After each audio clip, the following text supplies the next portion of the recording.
Hello, oh, too far.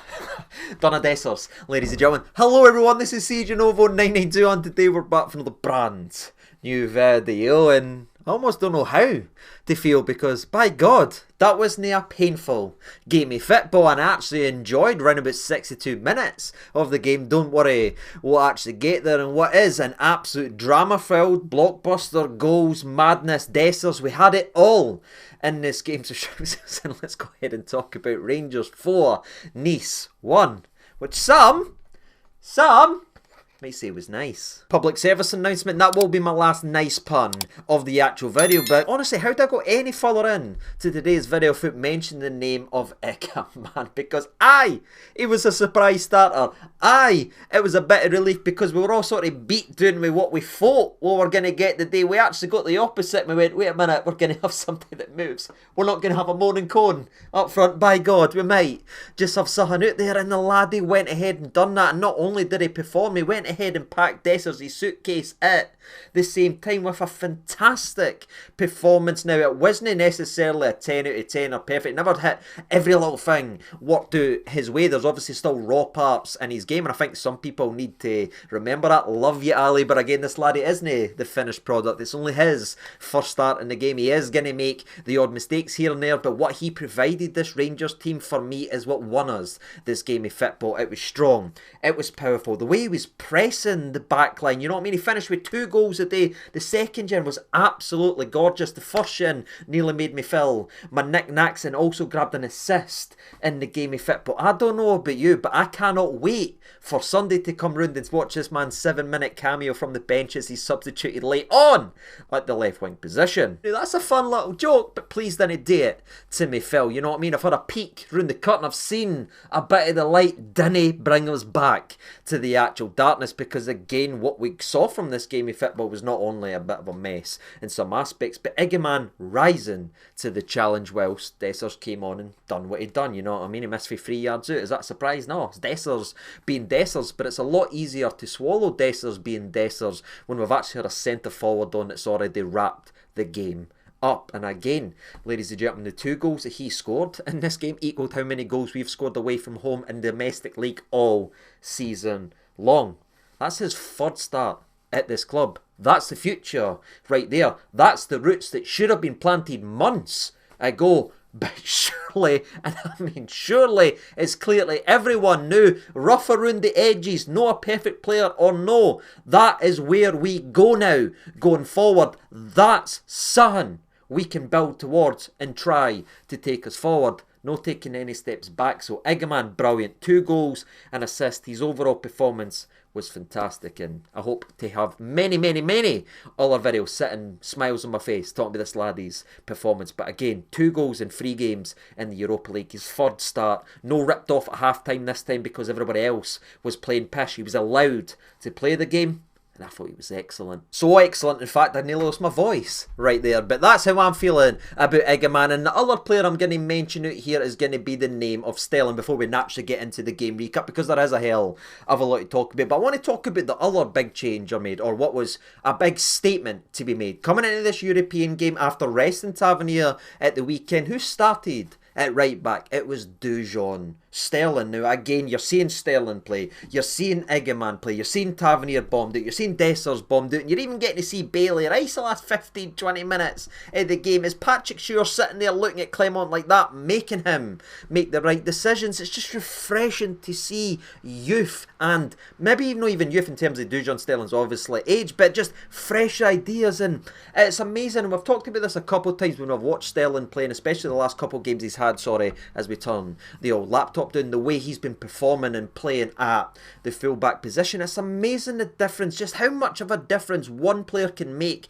in an area of the park that you've been struggling in, right? Because as much as this game was a mess, the later on the game went, and obviously I think Nice obviously threw the toys out the pram a wee bit, but think about this game and think about every game you've seen Sterling start so far at the right back position. There's no many, but go back and think about it. Did you for once see anything coming down that side? Did you see a cross? Did you see a fullback getting beyond his man, putting in a dangerous box that was just missed, or forced Butler in a save? Did anything come down the right hand side for Rangers again today? Nah. ladies and gentlemen. We have took one of our weakest position, our biggest Achilles heel in our team. That right-hand side that each and every opposition, they matter. Like, oh, Nice, we're missing players. We playing Scottish football. Troops, you know what I mean? And we were getting ripped to shreds for teams sitting bottom, second, bottom, third, bottom, fourth. So park that a wee bit, whether or not Nice had a full starting 11 they were playing in Scottish football, would be getting totally shreds and struggling in that, actually. But you think of every other game that has been our Achilles heel, that's where the opposition's targeted. But this lad, he's came in and just flipped it like that, and that, for me, is impressive. But again, defensively, he's always been better than Tavernier. What you're not starting to see now is him start to get more confidence because he's getting more starts, starting to link up with his opposition. He created the first goal with a very dangerous cross in the mixer and created the second goal and grabbed an assist with a phenomenal goal. Defensive mistake or no, you've still got to put the ball right in the sixpence to drop it there. So he finishes with creating the first goal and assisting it allowing and keeping a clean sheet for every minute he was on the park. You're talking about players that the fans have been begging to see in the starting 11 step up and shine, ladies and gentlemen. Now, obviously, it's long overdue, but I'm excited with those roots slowly but surely now being planted. And again, for me, they should not go anywhere again. And I'm dreading Sunday, because if we do it, I'll absolutely crumble into myself. But at the same time, where I sit right now, I'm positive what I've seen. Well done to Sterling as well. Took a lot of flack, had to listen to a lot of crap. Big, powerful. Defensively and attacking wise, he's already doing more than Tavernier's been doing all season long.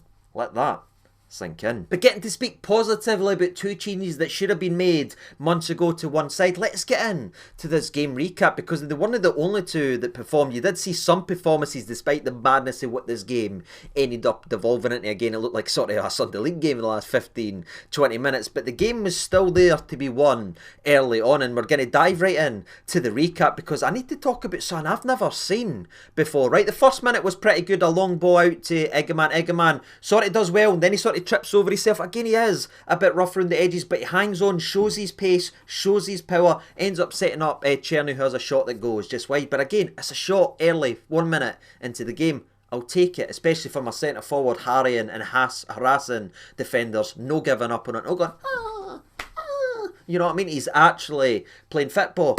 I'll take that for there. But the next incident and biggest highlight we need to mention the first 5 minutes was one of the worst bit of officiating I've ever seen. Now, I know we won this game 4-1. I know nobody wants to really talk about this, but we need to talk about it when we win as well, not just when we lose. Can somebody explain to me what the hell referee and VAR was doing the day, right? Because it ends up being an attack, right enough. It did look very, very dangerous, right? They have a shot inside the box. Big soapy suitor puts himself on the line. Brilliant block there. Barron then gets the ball out. The ball then goes out to the right hand side, where Sterling again defensively gets right in there, blocks across. Dane at Job, a fullback, should be Dane, no allowing a cross into the mix. And I'm thinking, brilliant defence.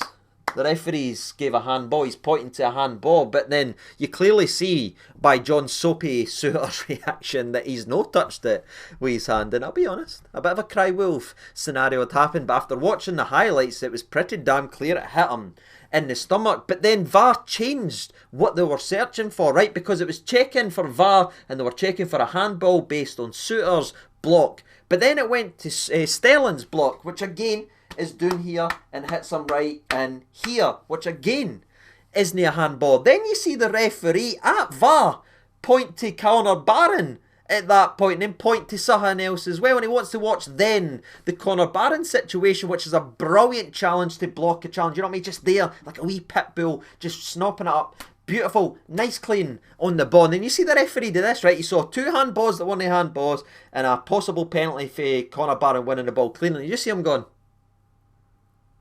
just looking at all 3 incidents, he goes, oh, and then just jogs away. I thought VAR was to check a certain incident if for a clear and obvious mistake. No sit and scroll through about a minute of play and just go, can I see that again? Can I see that again? Enhance, enhance, enhance. Yeah, I bet you didn't expect a Blade Runner reference, eh? No, you never. In today's video, shout out to all 3 people that actually go, right, I can't believe what I witnessed with the referee sitting doing that. VAR's supposed to check for clear and obvious errors. No sit and scroll trying to find a penalty. It was so incredibly odd, but I guess the best thing you could say about it took them 4 minutes to scroll through challenge after challenge, minute after minute, hoping to find a penalty kick. And those 4 minutes that was wasted, ironically, was how long it took big Igamane to round the goalkeeper, put up a wee fake shot, run in to the box and tuck it in to the back of the net. 4 minutes each. That's all balance. Again, Thanos loves to see. But again, we're not quite at the goal stage just yet, because we had more good play with Igamane dropping off his man, using his pace, combining brilliantly with Barami. Barami then runs through on goal. He's got Cerny just begging, you know what I mean? Just slip him in. And what I like for Igamane there, he's not just jogging, right? He probably knows he's not going to get the ball here, but he knows if he runs that way, the defender who is on a 3v1 is going to sort of make a decision. So he sort of puts himself this way because he's got Barami and Igamane right there, and then Cerny's away here. So the defender, 3-on-1, he's going to make the decision, so he goes this way, and I'm thinking Barami's just going to pick the beautiful pass right here, but by God does he not mess this up with a crap pass in to Igamane, where the defender was actually close to him, and then Igamane doesn't get the shot away. People can blame him if they want, but I don't even think he's expecting this, as he's done his job as a centre forward, created the space for Cerny, but our continued Achilles heel going forward, we always seem to make the wrong decision when we have got time, you know what I mean? It's like the Kenny Miller-ism, when it's instinctive, when we do it quick, good, but when we've got time to think about things, it's another absolute blunder that we usually save for old firms, now that I'm thinking about it. But I guess if I'm being fair, ladies and gentlemen, the first 15-20 minutes was a bit of a blockbuster with certain incidences, and Nice ends up nearly scoring an absolute screamer, as well as Barami's a bit laboured to get to his actual fullback that's ran away for him. And if I am being fair to each and every single person that's watching today's video, Barami was probably the one that was off it the most, you know what I mean? I just thought his effort in terms of backtracking and defending certainly wasn't there today. Sort of left Jeffy on his own to against two players, and pretty much anything Nice had came from the other side, you know what I mean? What used to be our strongest side when you look at it. But now you've got Sterling and you've got Cerny, who's locked in. It was a wee bit of the other side, and that was because Barami just simply wasn't getting back and defending and really putting his body on the line, which you didn't like to see. But again, he is a moments player, if you will, and he certainly had more good moments than bad. But if we had good Barami today, this scoreline, 6, 7, 8, because go back and look how many chances he's got to slip someone through. Just wasn't his day.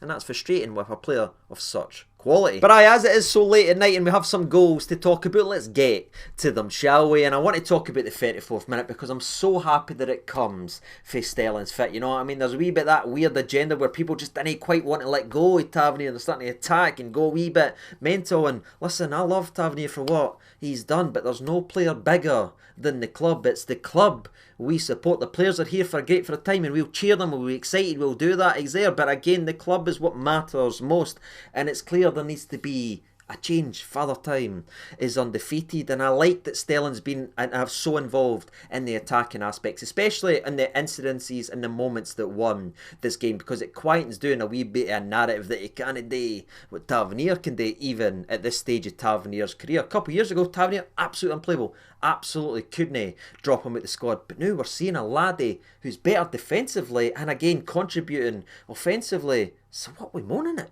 right now? Anyway, Sterling gets on the ball, puts the ball into the mixer. It's in a dangerous area, but I wouldn't say Igamane's favourite for it. Again, I wouldn't even say he's in the best position. Again, he's still a young laddie having to time his actual runs. But do you know what I love about this, right? And I know it's a wee bit nerdy and I know it's a wee bit daft, but just see the way he approaches the game, and he sees that he's no winner and he's no favourite, but does he stand and go,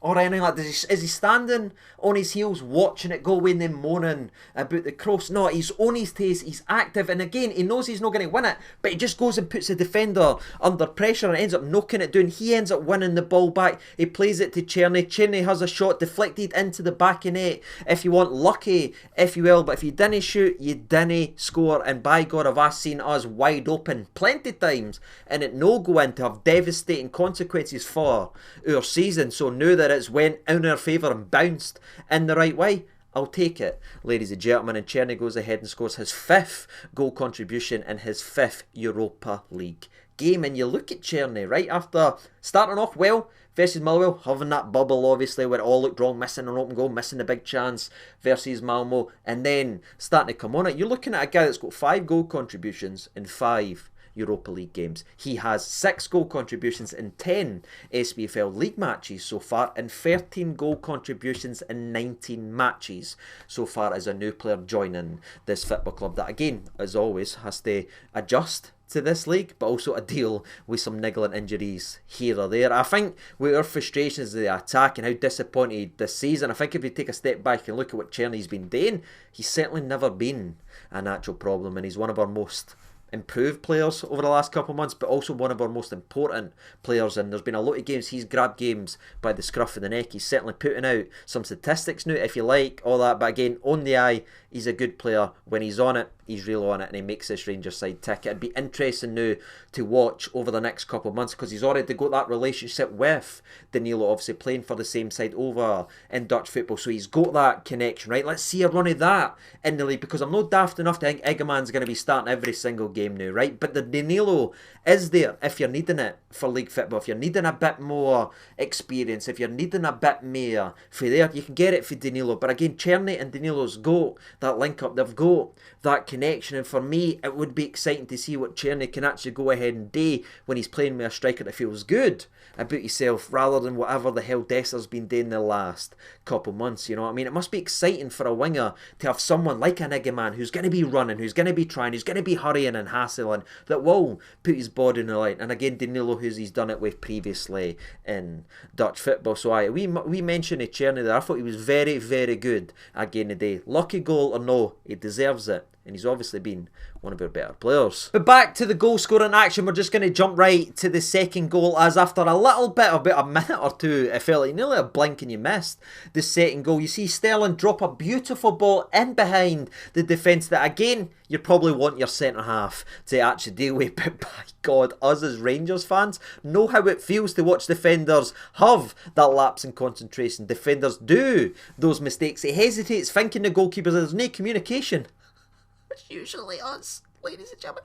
I'm getting a bit emotional, but it drops in there, and full credit to Diomande. It's not an easy tap in at the back of net that's just dropped on the line. He's still got to track the ball, react to the ball, and chip it at the goalkeeper. A wee dinky poo, if you will, if you know the old career mode days, chipping the goalkeeper, and that really was the game. You saw what it done to the Nice side, as it just took the life out what crowd was actually there from the Nice perspective, and obviously the life that was in the Nice side. And it's all because of a wonderful ball from Sterling, and again, Dio making a run in behind, feeling, gambling on it as well, concentrating and having a wee bit of a silky finish as well, which he has got in his locker that I think he lost when he was shoehorned in to the 6th position when he's not a 6. But as the first half was coming to a close, Nice actually went the closest to adding the next goal in the game, as again a cross comes in from the left hand side of Rangers, but the right hand side from Nice, and again there's just nothing there unfortunately for Barami. He's just too slow to track his man. It comes into the mixer.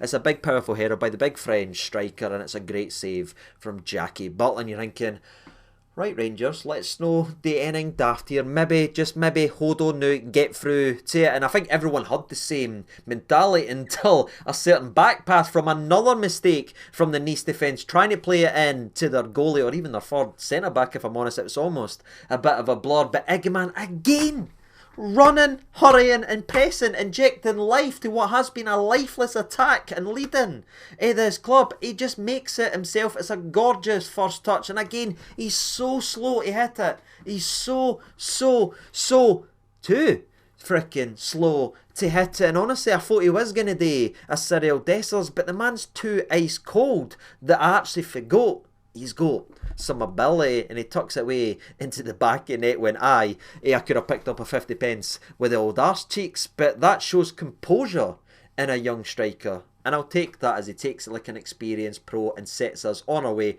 to 3-0 up at half time, which genuinely felt like dreamland, especially when you consider that's more goals than we've scored domestically all season long when it comes to away from home. And I guess the biggest fear that we actually had coming into the second half was we're going to be able to turn it up. You know what I mean? Nice went ahead and brought on some players. You know what I mean? They brought in the likes of Ndombele. Like, did you see the team and everything like that at certain stages? Aye, they're bringing on a guy that was signed for 60 million 4 years ago. You know what I mean? They still had a hell of a lot of quality on the park, and Ndombele right away showing his quality, as Nice probably should score here, but it's again more good defending as Big Soapy gets a vital block in. in there. It then gets chipped over, but Sterling again, powerful in, stopping the cross, doesn't allow an easy shot on target, and then Connor Barron snaps up the rest. And honestly, despite obviously a great 4-1 and all the fancy stats you're going to be seeing online, it was a really fighty, scrappy game. And what I liked for this game is we had players that were up for it, you know what I mean? Suter, Sterling, Connor Barron and Raskin nipping into everything. And I know that stuff gets overlooked, but that's what you need to win games. Guys that are winning 50-50s, putting their body on the line. It's not just standing there watching, no being a passenger, no being pretty lazy. There'll be a lot of people having their say on what this game ended up devolving into, but when it was actually at it and on an even keel, those players really provided a spark and a bite to this squad that I felt was led by Igamane doing the exact same in that number 9 position. I did forget to mention there, by the way, that Jack Butland ends up making a good save from that same passage you play when the ball eventually comes in again, so shout out Jackie B. But I want to talk about Iggy in the 52nd and 53rd minute of the game. Again, he's pressuring, he's winning the ball, the touch is outrageous. The wee nutmeg sort of flick with the outside of his foot is great, and then he just lines up his man. And I don't know if I've just been beat down the day and I didn't feel like I deserve happiness or joy watching this football team, but when I watched my number 9 open his body up like this, I just went, oh, he's going to fake shot it. You know what I mean? How's he going to mess this one up? But he just curls it. Henry-esque. I'm not saying he's Henry. Didn't go there. With me right now. Stay in planet Earth. But just the way he does it. It's clinical. It's composed. It's a striker shooting when he's got the opportunity. And again, he's still an incredibly young laddie that's got very little experience. And it just almost pisses you off. Because you sit and look at that and say, why have we not been playing that over the guff we've been playing? But I guess 4-0 up away from home, you're sitting smiling, you're wanting to see Igamane get his hat-trick, you're wanting to see more attacking play, you're just wanting more, because again you're wanting that 8th spot up at that point, because I'm pretty sure Spurs were still winning, so we needed another goal due to the goal difference. You're just like Kylo Ren, you know what I mean, in The Last Jedi, you just want more, and we nearly had it. There was a couple wee moments, you know what I mean, Jeff has a brilliant shot, very well saved from a devastating counter-attack where they were just allowing us way too much space. It's a very good save for the goalkeeper. You then had Jeff again having another shot. He had a shot with his right foot. You had Connor Barron whipping in a wonderful cross into the mixer that's inches away for Igamane putting it in to the back of net. You're thinking, by God, this is actually amazing. Then we go ahead and make some changes. First one being Sterling off, Tav on, Cerny off, McCausland on, and there is a bit of a drop in quality. Obviously there is going to be, because those two players were clearly feeling confident in the game, and it's nothing against wee McCausland, it's obviously nothing against Tavernier, but I mean, I didn't need to tell you. The drop-off was there, you know what I mean, which was being very dangerous and very strong and being very solidified. You then started to see a couple crosses come in for me. You started to see them getting in behind wee iffy moments, and you started to see McCausland sort of lose the ball and maybe not take advantage positionally what Cerny was doing when he was just creating space. I know Nice were playing their part in that, but again, maybe just showing their slight experience here. So we chipped away at the quality with that sub, and we went ahead and chipped away at that more, as well as we went ahead and brought off Igamane, and we brought off the likes of Diomande for our boy Dessers. And maybe the surprise substitution of the day was the fact that it was also Ridvan Yilmaz, keeping Barami on the park, allowing him to go central, and then playing a left-hand side that is our entire defensive fullbacks that we've got that can play there right now, besides the likes Sterling as your Jeff at left-back and Ridvan Yilmaz. And this is when the game was a mess, right? You're 4-0 up, you're starting to bring on lesser players or players that are poorly, you're just trying to build some confidence up there. Nice just looked defeated, you know what I mean? Just the soul sucked right out of them. It looked like every Rangers fan pretty much every weekend having to watch his team in Scottish football. That's just how they looked. And then you had like Ridvan, 10 minutes, he had a shot that was a whisker wide. You then had a shot as he ran through. Ridvan Yilmaz was playing on the left wing, and he was running through on goal, forcing the goalkeeper to save it with his right foot. He then forces the goalie with a fantastic save with his left foot, and then he ends up missing an absolute sitter from McCausland, who, to be fair, puts it on a platter for him with his header. It had been the smallest header heard worldwide, but he ends up ballooning it over the bar, which is actually quite impressive, considering how low the ball had to actually drop. But yeah, you're talking about incidents there for 10 minutes. Ridvan Yilmaz could have had a perfect hat-trick the day. What is this? And I guess the only other things that I really want to talk about before obviously the Nice goal and the big chance in the last minute, it was great to see the likes of Bailey Rice coming on, you know what I mean? We've already made a joke earlier on in today's video, but we're talking about Sterling playing well, we're talking about Igamane playing well, we're talking about Bailey Rice getting on the park. This is stuff that should have been done.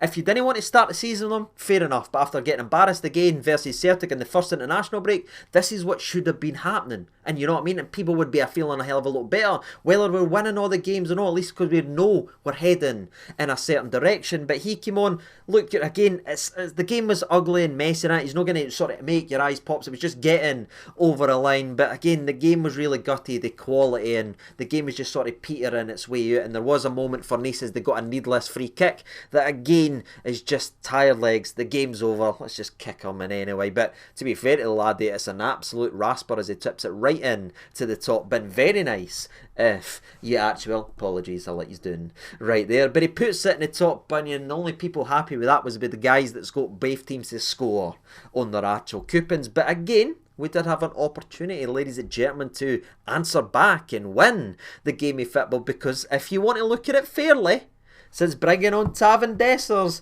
into the game of football, you know what I mean, some people's favourites in there, we are technically 1-0 down to Nice. We had a golden opportunity as Ross McCausland puts it right into the mixer. Dessers brings it down, he's 3 yards out here. It's not just hit the target, and you even hit it straight. They what you normally they just aim for the goalkeeper, but somehow, some way, he tries to do like a fancy little finish or hits off his heel for 3 yards out and misses it. And I guess that's just Dessers being Dessers. And you saw his reaction, and obviously he's gutted, and it's never personal right here, but it's clear as day now. Surely it's clear to everybody the drop off in quality when we shoehorn these certain players in, how free it is and how much life there is in a Rangers team when we just look to the future and play young, hungry players, no people that's either regressed, aged out, or just simply aren't good enough. Because we can all laugh and make our jokes about Dessers missing it from 3 yards out with his heel, but we weren't laughing and making jokes when he done it versus Dundee last season, or Ross County when we were 1-0 up, versus the countless times versus Celtic, the games and the points that we've flung away with the exact same player missing the exact same level of opportunities. It's fine laughing about it when we're 4-1, but let's remember he's been doing it when we've known. For me, it just underlines the biggest takeaway from today's messy win versus Nice. It's clear there's an opportunity for a change at this club, and it's clear we need to stick with it. He's made the changes, he's put his nose out, he's finally done and dusted. It's clear what we have with Igamane and what we're always going to have with Dessers, as he's never going to be better than that. Score all these amount of goals, great and everything like that, you know what I mean, a lot of empty stat padding in games. Some games he scored, but when big chances come, he's just not good enough to take them. And as a Rangers team, we aren't good enough to overcome that. So I would rather see a young, hungry laddie that will maybe make the same mistakes, maybe will miss some chances on Sunday or miss with that, but he's going to be learning and getting better. Dessers is who he is, and I know it's funny the night, but it's not been funny all season, and it wasn't funny last season when we bottled a league title, so I'm over that. I want to see the future, and the future is the likes of Danilo and Igamane leading this club forward, in my personal opinion. Again, Igamane packed this lad's suitcase, in my personal opinion. What about you? Let me know your thoughts and opinions on a very messy, wild game of football that saw rotations, injuries, substitutions, VAR, goals, screamers, nutmegs. It had a wee bit of everything. Let me know your thoughts and opinions down there in the old comment section below. And if you are still here, I want to ask you one single question, just so I know who's actually watching right to the very end. Do you believe Igamane will be starting on Sunday? Yes or no? Till then, I've been CJ92. Thank you so much for watching. All the best, and bye-bye.